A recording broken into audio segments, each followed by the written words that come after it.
Yeah. Okay. Hi, everyone. This is Aaron Koninski, the host of Aaron's Journey. And today I have a very special guest with me here today. Um, Very special guest from the UK. Would you please go ahead and introduce yourself? Hi everyone, my name's Lee. I'm a podcast host on YouTube, and at the moment I'm hosting a podcast called the Unfiltered Wrestling Podcast. Yep. So, so you already answered my first question. So on to my next question. So as we've been talking, I know that you're a huge fan of wrestling. Um, my question in relation to that for you is, what is your favorite wrestler and why? So at the moment of the current era, I would have to have said CM Punk because I like wrestling for the storyline side of things. So obviously he does great promos. He tells a good story. Back in the Attitude Era, sort of when I was younger, I would have said it had to be The Rock because again, like I said, I'm more for storylines, so like the promos and stuff like that.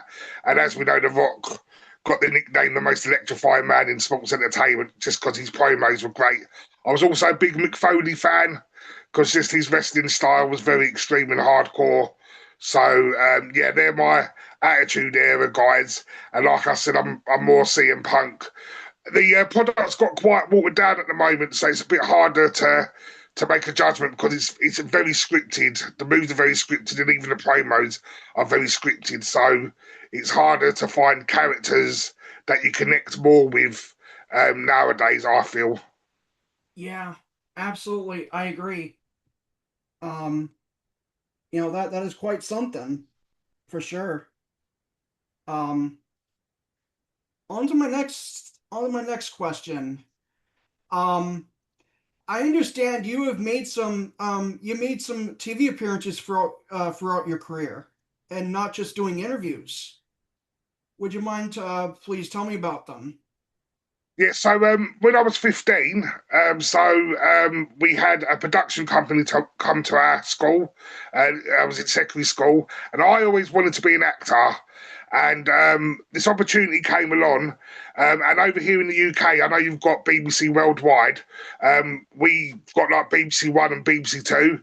Our children's TV back in the 90s used to be on BBC Two on a Sunday morning.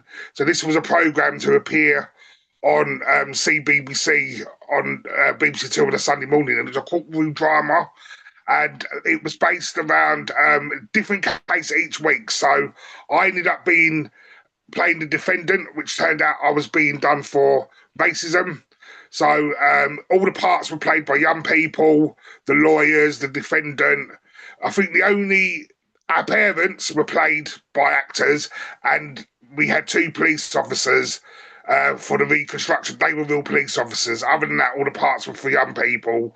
I got to smash a window. I had to shout racial abuse at this flat, but because we was in a built-up area, they took me off to a wooded area, and I had to shout it into a bush with a white screen behind my head to look like Sky. And then when I was at the window, I had to mouth the words I was saying. And due to the nature of the program, I had to do a live interview on the BBC. That was very scary because I was like, as I said, I was 15 years old, and all of a sudden I've got three cameras pointed to me this close, and I'm being asked questions. And you see a bit of it in the interviews. It's on my YouTube page Yeah. somewhere, and I'm just sitting there going, yeah. So it was scary to know that we were live. So yeah, that's my main sort of mainstream TV route, and then obviously when TikTok come along and YouTube and stuff, yeah, I decided to set up my own channels and stuff, and obviously we'll get more into that a bit later. Yeah. So, Yeah, of course. Of course. Um, so in oh, relation to sorry, my next question, yeah, before we move on, interestingly though, because back then you have to have an equity license to work on the BBC, and because it was like a one-off program each week with different actors, I actually didn't get paid for that role. So I had to sign a contract saying that I agreed to not being paid, and if it was ever shown on TV again, I'm still not entitled to any money or any rights. So it was a free job, but they did that with a lot of young people in our area to get this program going. Yeah, yeah, for sure. Um, yeah, that's quite something. On to my next question. As you have experience with special education students, what are some experiences or memories of students that were memorable to you? So I've got a lot. So I spent 8.5 years being a behaviour lead in a school for young people that were on the autistic spectrum, but they were kicked out of all their other schools due to behaviour and stuff. So it was quite an intense and quite volatile environment. So I've had tables thrown at me, I've had knives in my face, I've been spat on, punched, kicked, sort of you name it. But on the positive side, it was great to see those young people get through that and get their education and a positive step. So I've had some memorable, as I said, I've been in some quite violent situations, but I remember once I worked with an autistic student and his mind was so quick because the way he communicated is you would say something, he would repeat back what you said and then give an answer straight away. So you might say to him, "Oh, hi, what did you watch on TV last night?" And he'd be like, "Hi, what did you watch on TV last night?" "I watched Hollyoaks, Lee." That quick. And you're like, wow, how quick is the brain processing to be able to repeat back what you've just said and give an answer all within the one sentence? So that was something that amazed me. But like I said, like that, the violent situations as well weren't great. But when you make that breakthrough, it can take months or it could take a year or whatever, and you see that young person succeed, it made everything that come before it so rewarding. Yeah, for sure. Kind of in relation to the autism spectrum, I aside from myself, I have an older brother that's on the spectrum actually. Right. So And how do you find that? um we basically I found basically found out from like a young age. Yeah. From I think when he was 8. But that was a course before, but that was a course way before I got to where I am now. Um, that was still like that was pretty much still when I was a child. So Yeah, I think we've got to remember. So I was born dyspraxic, but I didn't find out till I was 16. So I struggled a lot personally during school. And I think we've got to remember education is not a straight line. You've got to get from point A to point B, but it doesn't matter how you get there as long as you get there. So there's lots of barriers that people find, and it's about trying to break down those barriers so people can be educated. And I find in the UK, our education system's quite outdated. So it is like this is the way to be educated, and that's it. And it doesn't work. It's not a one glove fits all for everyone. So I think it's about finding what works for that person or works for yourself. And then as long as you can get the outcome you need, then it doesn't really matter how you got there.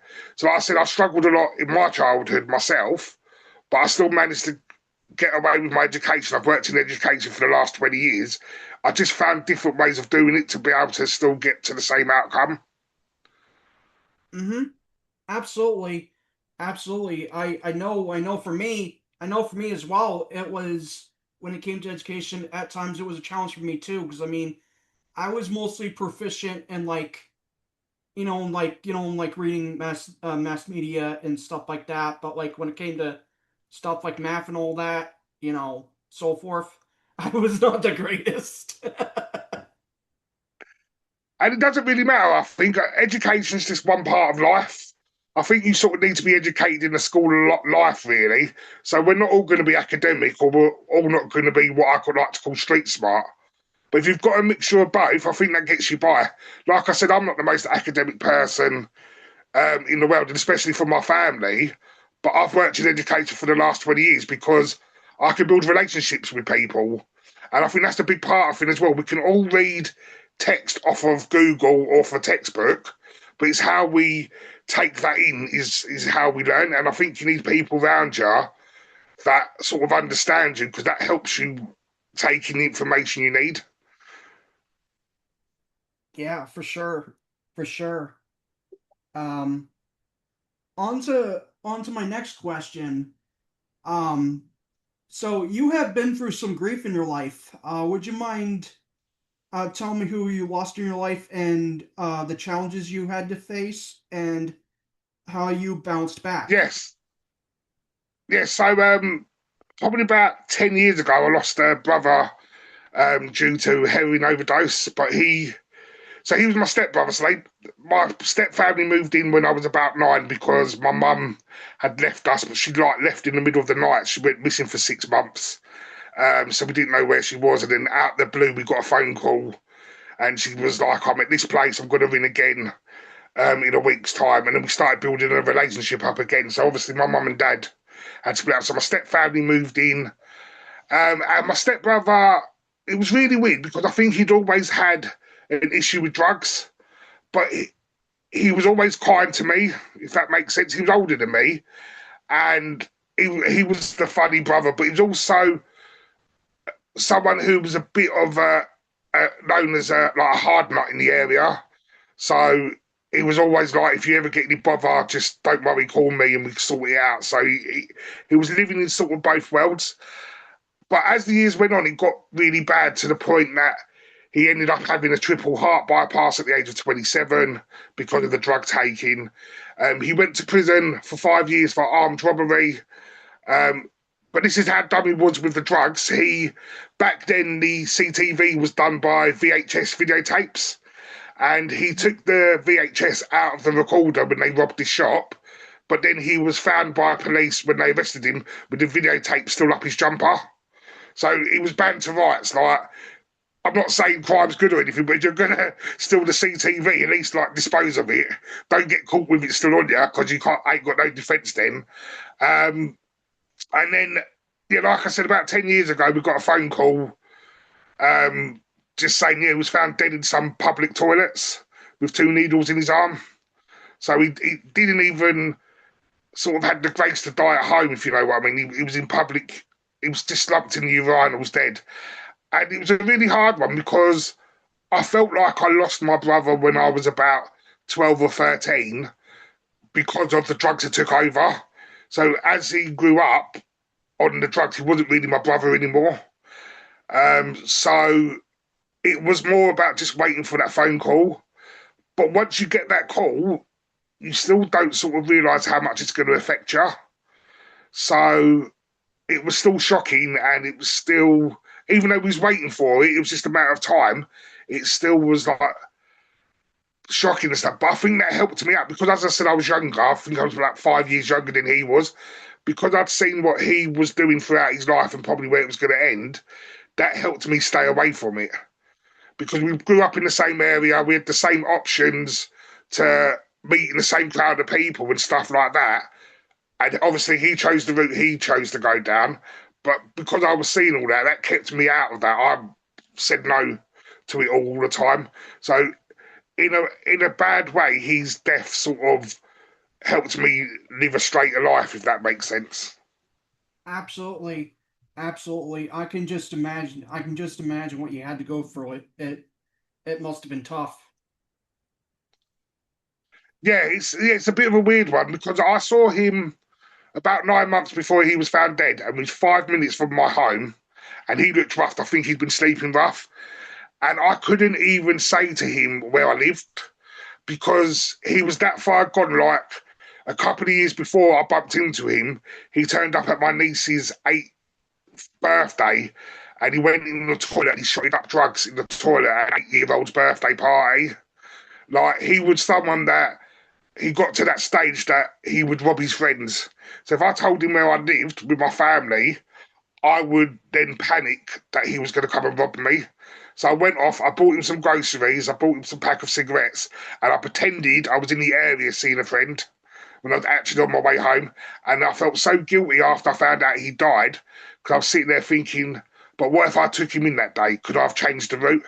And probably not. But that all that stuff just goes through your head, thinking if I'd only just took him in that day, maybe he would have come off. But I think he was just too far gone. He'd been taking them for years. Yeah, yeah, for sure. Um, so yeah, on to my next question. Aside from grief, you also became a caregiver to your wife when she suffered a stroke. My question is, how did you manage the anxiety and the stress? But to be honest, I haven't managed. I'm still going through it. So this is 6 years on now, and this has been the hardest challenge throughout my whole life. Like, so she's got no feeling in the left side of her body, but she can walk, she can speak, but her short-term memory's gone, so we end up having the same conversation 3 or 4 times a day. She's very fatigued. She's got a lot of fatigue syndrome, so I struggle a lot with like the time that she's sleeping and I'm sort of awake and stuff. Um, and my mental health dips up and down. So when it first happened, I got really angry with the world, I think. So I spoke to a counsellor or a therapist, as you would say in the States. And then I've been fine for about the last 5 years. And then November time, I got diagnosed with diabetes, and I think that's knocked me for 6. So I've gone back to speaking to a therapist at the moment. So I'm about 7 sessions in at the moment. Um, because everything just started getting on top of me again. We have 2 children as well. Well, I say children, my son's 18 and my daughter's 14, but they experienced all that as well, and they found it hard as well. So it's really impacted our family.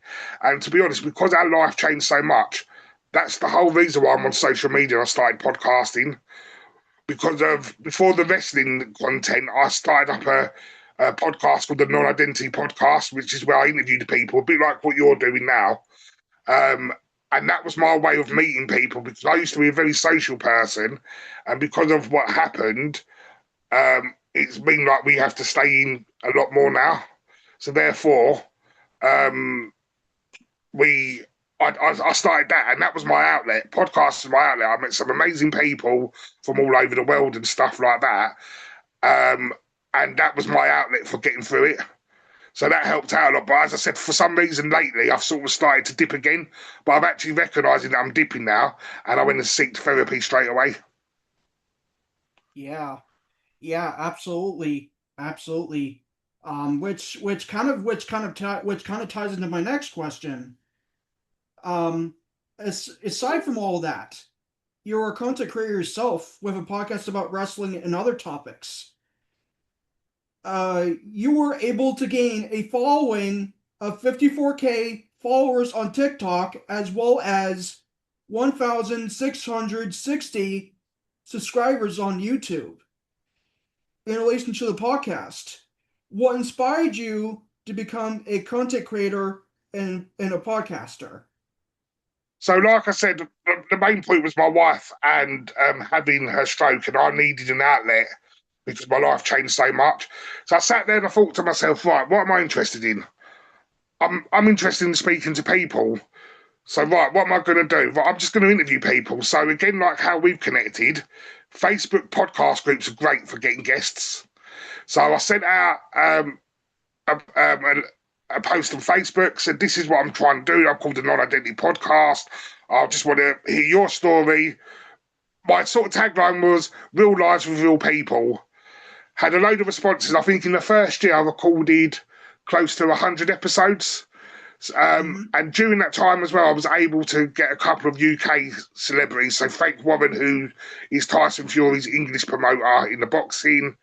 Um, an illusionist called Darren Brown, you might have heard of in the States. He's very big over here in the UK. We have a soap called EastEnders. So I spoke to a couple of those cast members. And then a friend of mine was a bit like, oh, it looks like it's fun what you're doing. Can we do something together? And I sat there and thought, non-identity is a bit my baby, so I don't really want to do that. And he was really big into boxing. He got to semi-professional boxing and stuff like that. So we spent a year doing a boxing channel. So I put non-identity podcast on hold.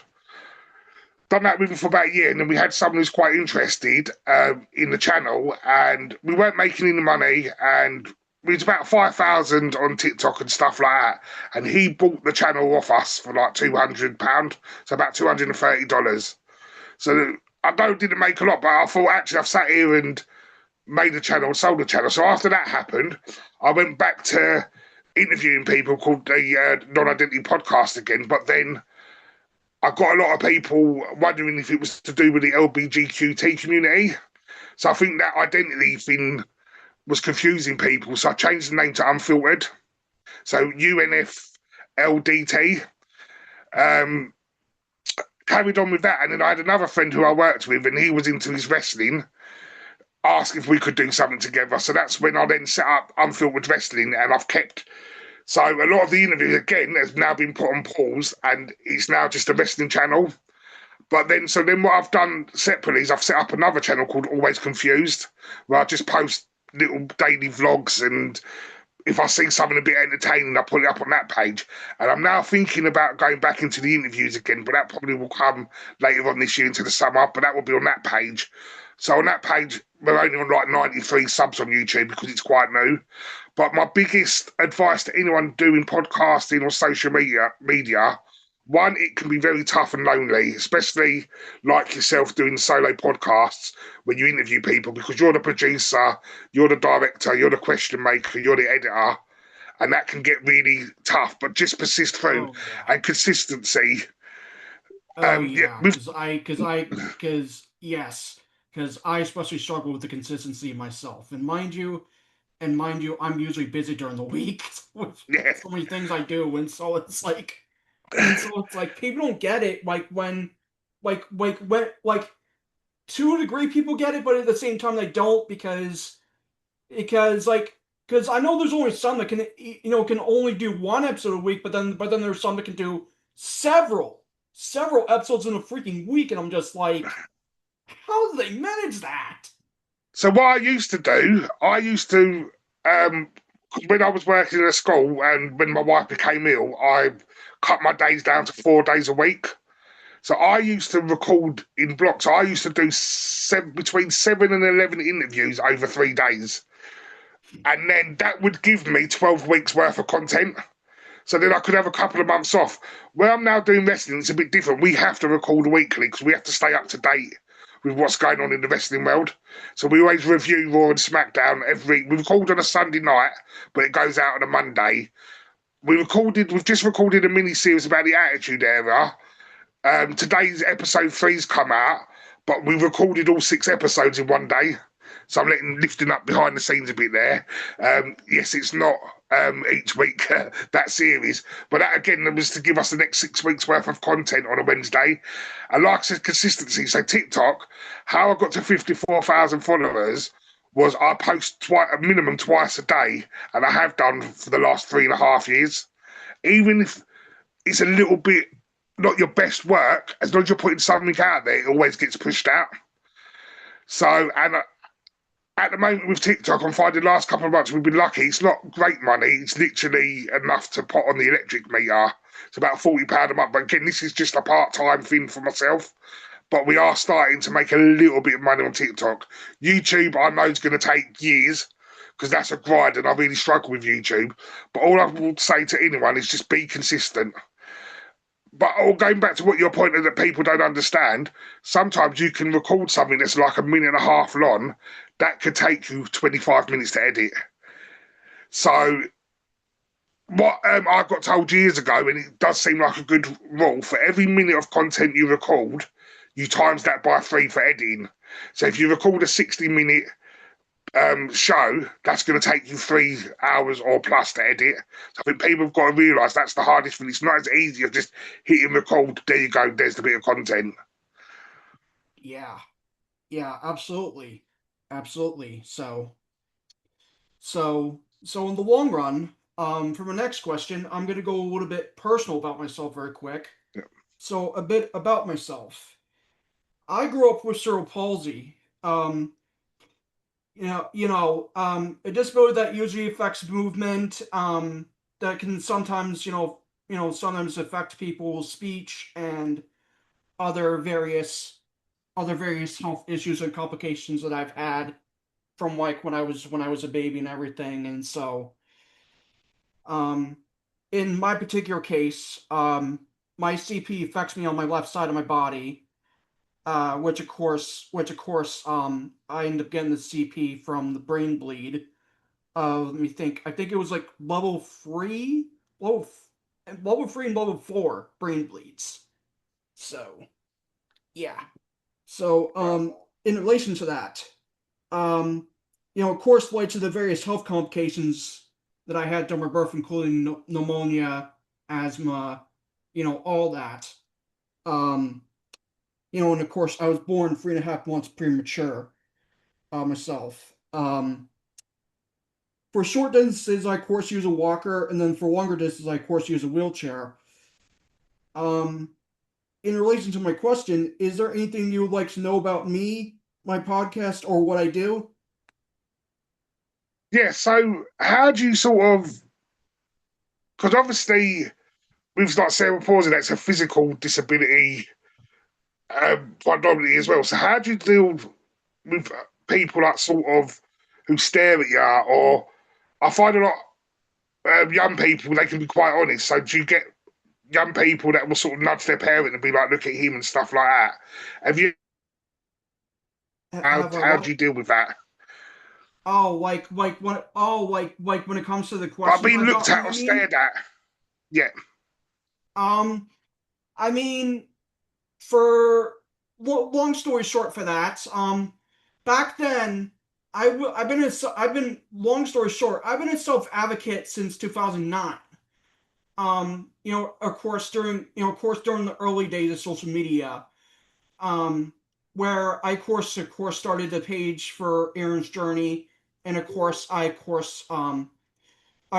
I of course told my story, and of course answered various people's questions about cerebral palsy and other stuff like that, and various stuff like that, and of course as I built that, eventually in 2014, I eventually started the Aaron's Journey podcast, which of course, particularly in my case, is a podcast about entertainment while at the same time incorporating disability while incorporating self advocacy and disability representation. So yeah, it's been quite the journey on that end. and so can I quickly ask what's been the most inspiring part of your journey, and what's been the most difficult part of your journey?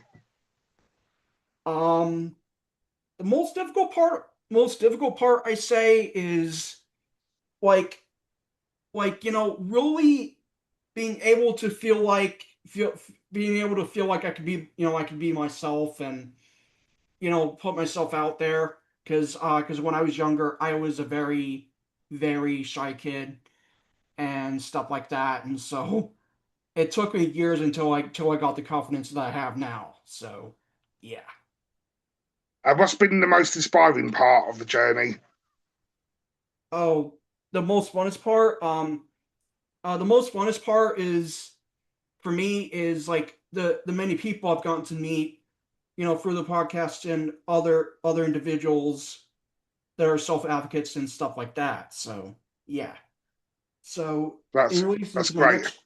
in relation to my next question, if you had the opportunity to meet any wrestler in the world, who would it be? Can that be a dead wrestler, or does it have to be a current wrestler? Well, any type of wrestler. Yeah. So I think, of course, Hulk Hogan, who sadly has passed. I'd love to meet because obviously he's the guy who pioneered the business for me. Obviously, I know there's been a lot of offline stuff about the man himself, Terry Bollea, and his character, but I think from a wrestling standpoint, it would be Hulk Hogan. Someone who's alive and just retired last year, obviously John Cena. I just think his attitude towards life as a person, from a lot of stuff I've seen offline, all the make a wishes he used to do, And just the way he interacts with people is very inspiring. And I know he has a cheesy sort of gimmick, the never give up um, mania, but really that is a good point for life. Is never give up. You're always going to get knocked down, but it's about how we get up again. And yeah, so it'd be John Cena for that side of things. Absolutely, absolutely. Which leads me to my final question. How can people contact you? Yeah, so really, basically, at the moment, I'm on Facebook. My name's Lee Roberts on Facebook, and that's because of where I work with young people. We can't really have them stalking us, so you have to have a different name. Um, so on, or if you find us on TikTok, you can always DM me. Unfiltered Wrestling is also on Instagram and Face. We're kind of on Facebook. Again, I know I've got a co-host, but going back to what we were talking about earlier, where I deal with a lot of the social media side, it's hard to keep up with 4 pages and finding the time. So sort of Facebook's been a bit neglected, but yeah, mainly on TikTok. You can always follow us and DM me. Instagram. I think you can write under our videos on YouTube. So yeah, because YouTube's the main thing we try to focus on. That's where our long form content is. Yeah, absolutely. Absolutely. So Lee Roberts, I'd like to thank you so much for taking your time out of your day to come on to the Aaron Journey podcast, and it was a pleasure having you come on to tell your story and educating people when it comes to grief, resilience, and all that. It was a huge pleasure. No, thank you. Can I just say, as I said, I've been doing this for nearly 4 or 5 years now. This is the third ever podcast I've been on. I don't usually like being a guest, and you've been a brilliant host, and you've made me feel so relaxed, and your questions have been fantastic. So thank you so much. I usually get nervous being this side of the interview, and this has been a great conversation. So thank you for having me on. And if there's any time you want me to come back on and talk about anything else, I would love to. So thank you again. So thank you again, Lee Roberts. Um, Hope you have a good night, and I'll talk to you later. Okay. Yeah, thank you. Okay. Stop recording now.